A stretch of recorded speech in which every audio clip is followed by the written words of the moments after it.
Hi there, Alejandro. This is Ellen. It's very nice to see you back and at work for your IELTS preparation. Let's take a look at what you've done here. Movie preferences of young adults. Let's see. Okay, let me just do a quick word count before we get started. All right, 175 words, so you're fine. Let's see what you wrote. The bar chart shows the type of cinema that young men and women around the world prefer. Comedy is the kind of movie men prefer with 145. Blah. Okay, this should have been one sentence, okay?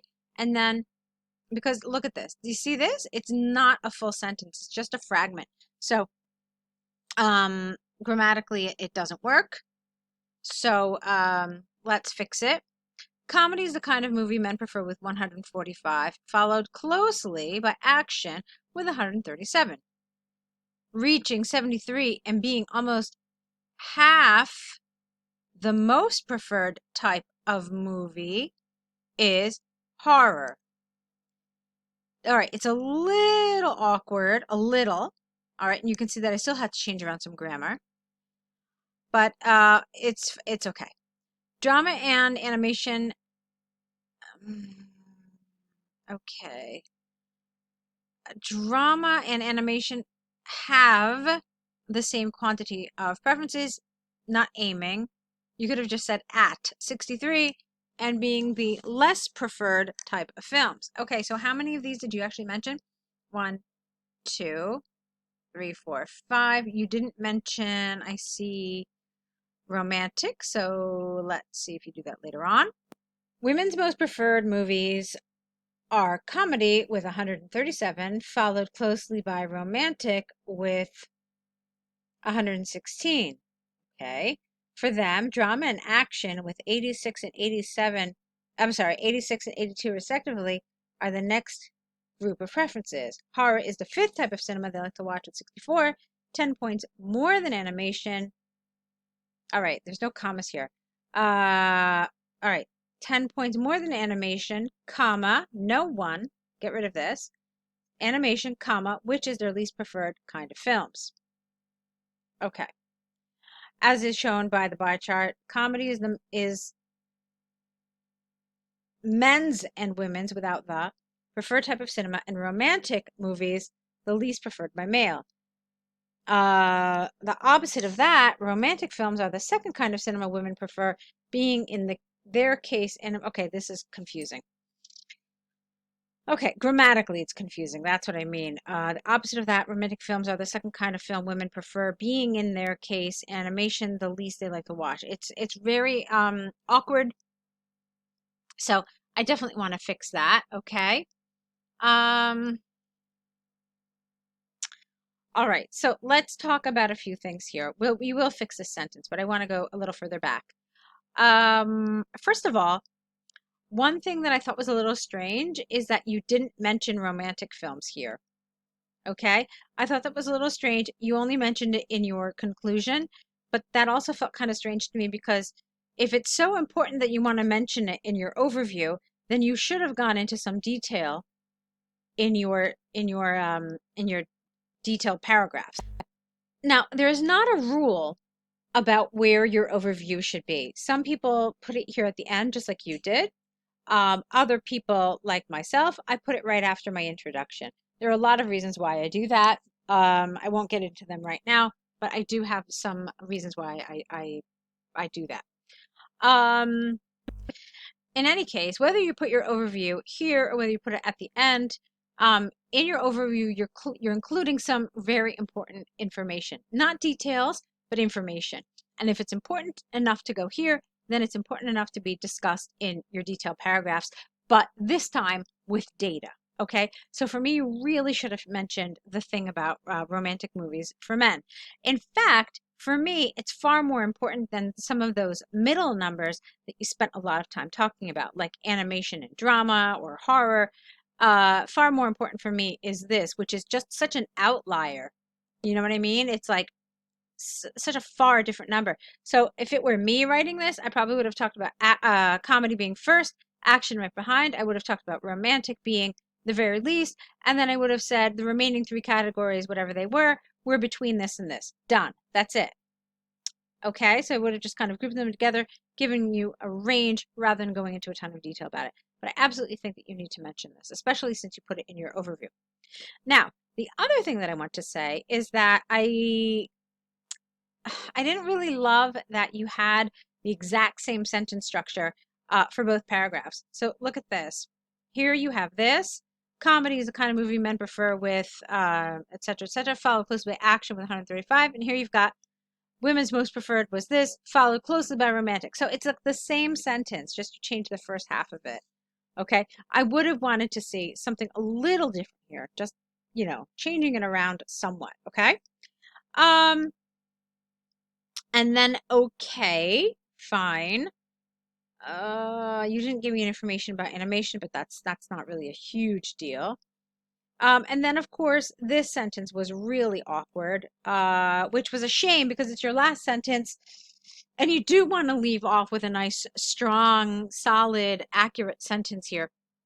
And so that's not really a place where you want to have inaccuracy. Let's see. So how could you have done this?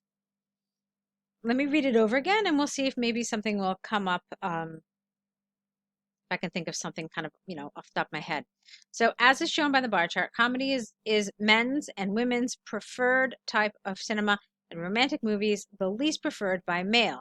In contrast, romantic films are the second most preferred cinema genre, whereas animation was their least favorite. Okay, that's all. And that's it. So you're on the right track. You've got a lot of good, solid writing here, but there were some errors that would probably keep this from getting one of those higher band scores, which I'm assuming is what you're aiming for. Okay, so keep that in mind and try to apply some of this information, some of these tips, and let's see what you wrote about domestic and international travel, disadvantages, advantages. Let's see what you wrote here. Day by day, we can see more people traveling inside and outside their countries. Sociologists say the situation can be seen as beneficial, but also in some points as harmful. Okay.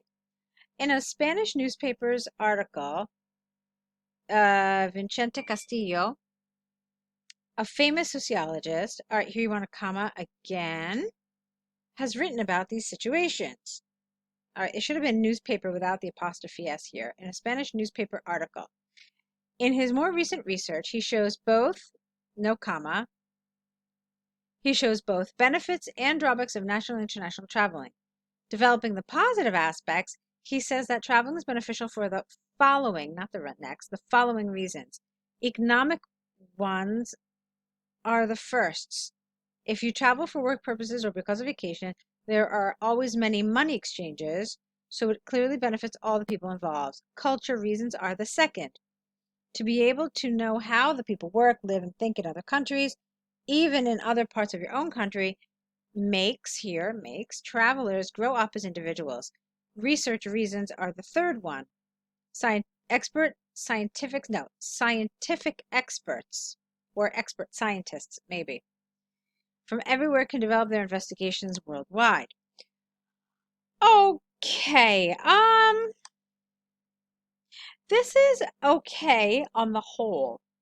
Although there were some things that I would really like to see flow a little better, feel more like a paragraph and less like a list. Okay? I also felt like you spent too much time setting up what this was all about. Okay?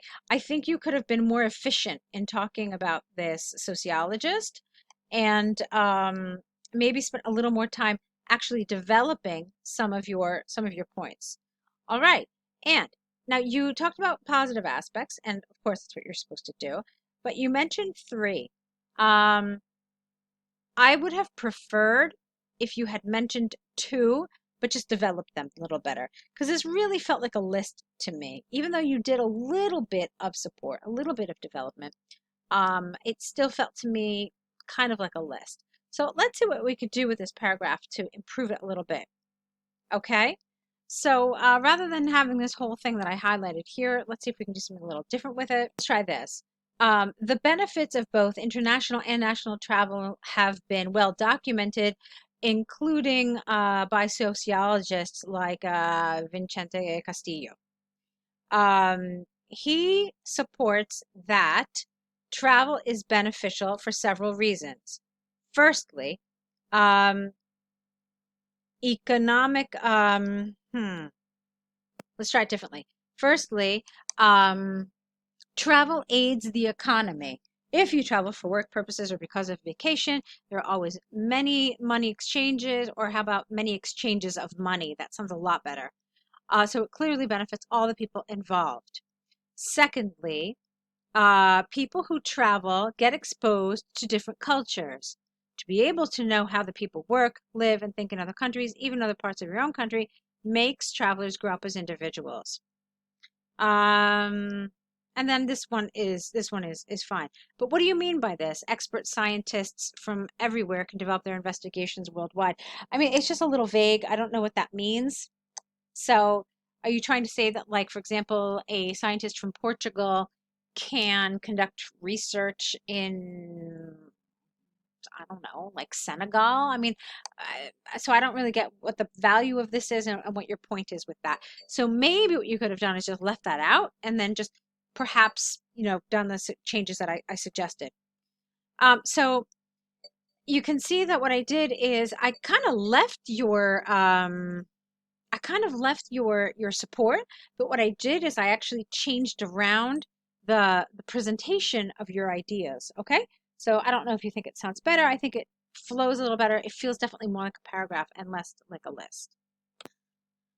Okay, in the other hand, negative aspects are also something to think about. Castillo explains that traveling increases the pollution levels due to the conventional types of transport, and this can be followed by an unmitigated natural disaster. Furthermore, some cultural traditions may be lost because people leave the places where they grew up. And talking about researchers, there are many countries losing their bests, which travel to other countries looking for better laborial conditions. Okay. So let's look at this paragraph a little bit. There were some elements that I liked, but still there are some things that need some correction. So first of all, you can't have this here. The expression is on the other hand, but you can only use it if your previous paragraph began with on the one hand. You see, these two expressions go together, so you can't use one without the other. And this is a point that a lot of IELTS students struggle with.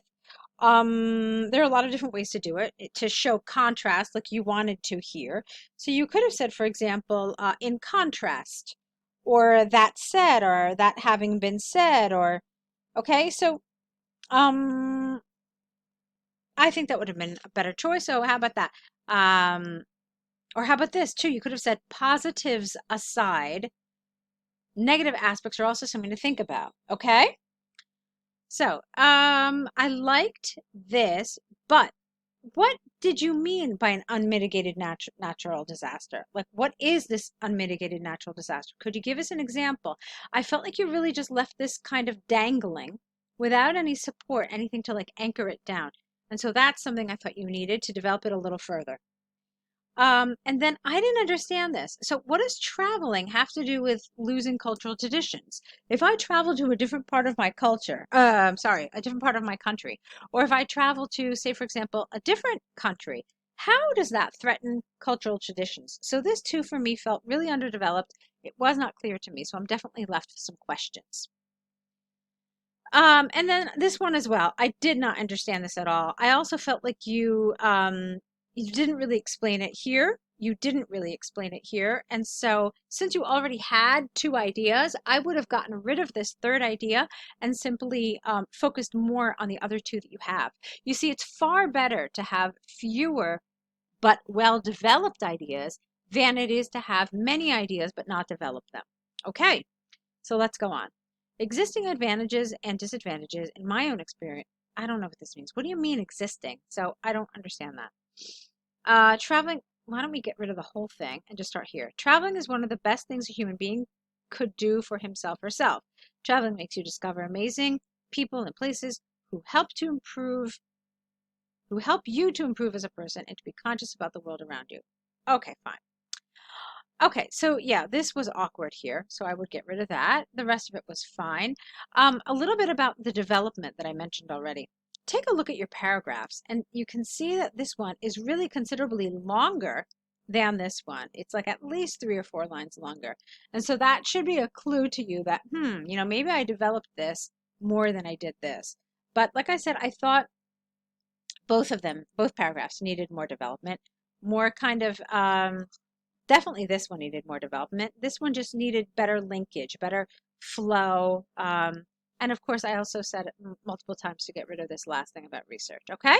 So I hope that's helpful, Alejandro. I hope that we'll see more essays from you very soon without such a big gap in your writing so that you can continue to progress. Okay? So looking forward to it and good luck.